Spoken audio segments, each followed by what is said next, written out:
people who don't read instructions. Ayan, sobrang gigil na gigil ako dyan sa mga ganyan job description, and then you're going to post it, diba? Ipopost mo, nandun na as in complete ang details. Nandun ang email, nandun ang instruction on how to apply, diba? And then may magko-comment, how po, diba? How po.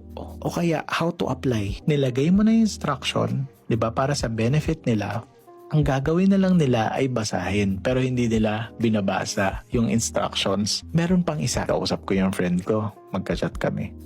Nandun na lahat ng details. Nandun na lahat kung saan magkikita. Nandun na lahat yung oras. Nandun na lahat yung venue. And then tatanungin ka, what time yung event?